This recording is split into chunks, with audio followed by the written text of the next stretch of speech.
Alright, ladies and gentlemen, Fabs in the house, and welcome back to the channel. Today I'm in the house with the Tashibarusha design Fox Knives made Phoenix. Here with me for a review. We're gonna analyze the look, the sound, and the feel of this bad boy. But first of all, let me say a big shout out to my buddy Branding for sending this guy along, so I'm able to share my impressions with you. And second of all, don't forget to like this video and to subscribe to the channel, leave a comment, enjoy the channel.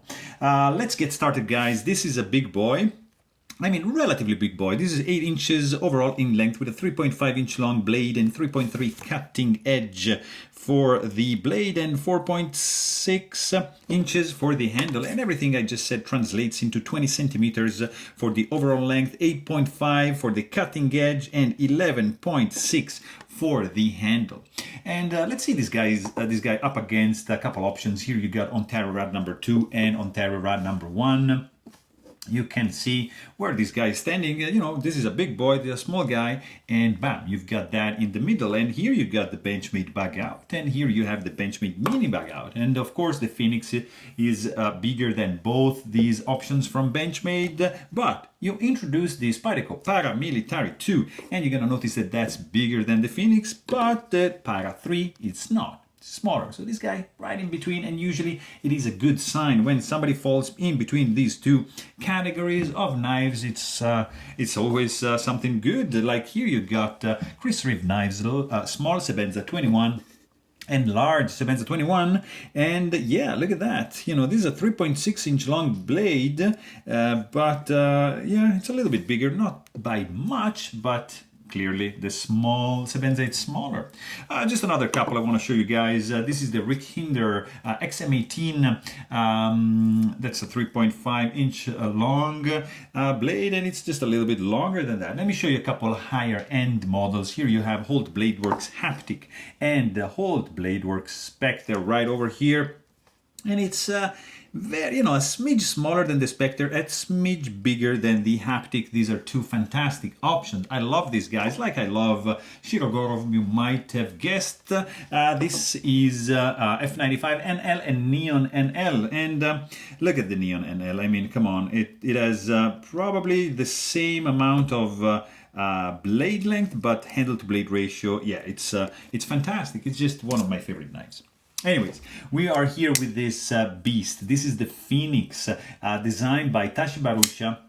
Fantastic designer. I love his stuff. His customs are unreal. He's doing. I love the Justice. He's just a great maker, and he's collaborating with other brands to have something achievable. Because yeah, this is like a cheaper version of a custom. This is made in Italy by Fox Knives. It's a titanium frame lock. Usually this guy comes in all blue, but these scales have been modified.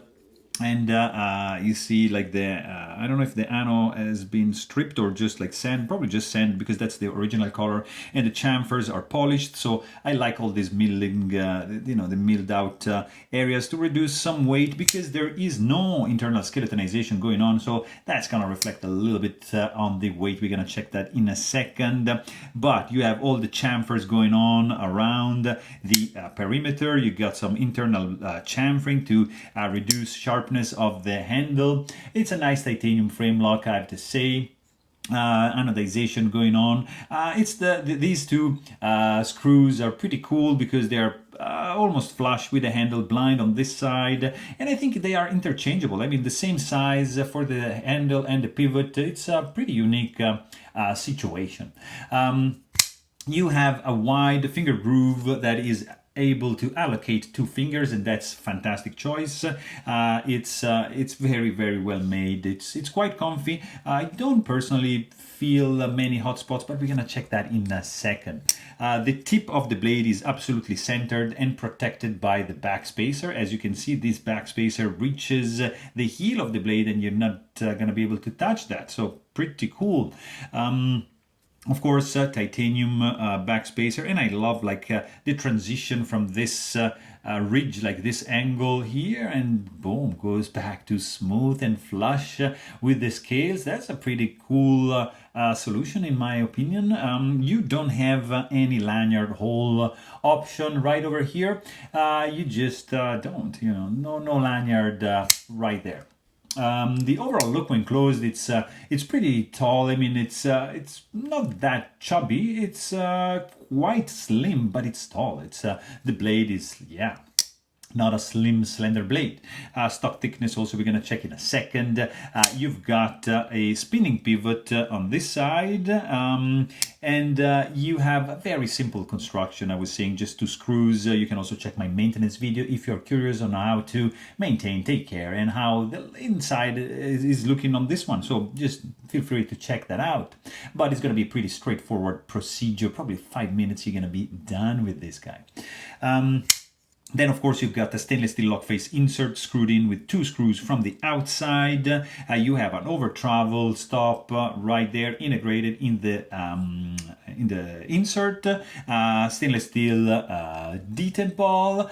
You got a detent ball ramp. I don't know if you can see maybe from this angle right over here. See right there. It's gonna ease out the transition between the opened and the closed states, and it's just gonna help increase this fantastic and phenomenal action. We're gonna talk about that in a minute. You got tip-up carry only pocket clip. It's 3D milled titanium anodized. It's nicely made, strong clip retention, but it's going in and out of the pocket pretty easy. Look at the clip ramp. It's pretty good. It's not reversible, by the way. It's just gonna stay there. You cannot mount it on this side. And then you got this blade, M390 steel, modified ship's foot with lack of jimping over here. It's a missed opportunity because you have kind of like, finger choil right over here, and I would have appreciated some jimping going on right here to increase a little bit the grip, but I guess no, you're just gonna hold it like that, and this finger groove is gonna be fantastic. You have a very cool polished swedge going on over here, pretty much 40% belly, straight edge up to the sharpening choil right over here, flat grind. You can clearly see the belt grind lines on this side, Fox logo over here, huge Tashi Barusha design logo, and Italy M390 still up there in the flats. Plunge grind is also nicely done, recessed to leave sharpening options here and to leave the thickness of the blade thin up to the sharpening choil. Let's quickly check the thickness on the blade. We got 0.158 for this stock, and we're gonna check the thickness behind the edge. It's gonna be somewhere like here at 0.0225. So not super thin, but still, it's quite tall. It's gonna be a good slicer. You have not much flat over here, but what I miss, I think it's mostly, yeah, some jimping here. It's pretty slippery. But let's check the sound on this bad boy. Hear that? It's a nice and snappy action. When you close it, ting and clack, and ting and clack. It's not really loud, I have to say, but it's nice and percussive. It's pleasant. It's a nice clack. When you close it, super pleasant, nice. You feel the detent setting in. It's a good sound. I like it. Let's quickly check the weight on this bad boy, because this is going to be over 5 ounces because of the lack of internal skeletonization. This is going to be weighing in at 5.36 ounces in your pocket. So yeah, it's not like a super light one. It's going to carry nicely because it's not too chubby, but you're going to feel it if you have like shorts, for example, for the summer. Yeah, it might be dragging a little bit. It's, yeah, not like super light, but in the hand, it actually feels good. It has, I feel some hot spots going on right over here. If I squeeze it, I feel this, and I also feel this. If I don't squeeze that much, it's pretty comfy. If you don't have to do any hard core work, it's gonna be fine. But if you squeeze, I feel a little bit here, a little bit here, and here in my hand, for my hand. So maybe you have a different hand, smaller, bigger, and you don't feel anything. But also this guy works pretty well, actually a little bit better with the reverse grip. You got something to grasp on with your thumb right over here. And then you have, you know, these milled out pockets to increase the traction. There's, of course, it's not that slippery as if it would be like just flush, you know, like it's, yeah, you have some texturing going on over here, and that's pretty good. Also, it's quite balanced, like that's the point where it's going to be. And you can actually tell that this is nicely made. I mean, here you have a little bit of lip, like you can, with the nail you can just barely feel that, so that's well put together. I like how these screws are pretty much flush and almost like you cannot really feel them. Like I like them, that they're nicely made. The anodization is it's a nice color. Personally, I think it's nice. It's you know, fit and finish is there. There's not many gaps or misalignment or any rattling when shaken. I mean, blade play is pretty solid. There's no vertical plates. It's a rock solid frame lock for sure. There's no lock stick going on because, of course, of the stainless steel lock face insert.